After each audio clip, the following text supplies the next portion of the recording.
isang judges natin for Sumbing Sangkap Culinary Cup.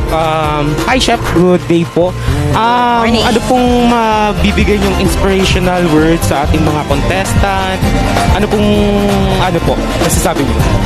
Sana kung ano yung passion nyo, go lang kayo. Tapos, i-enjoy nyo lang. Tapos,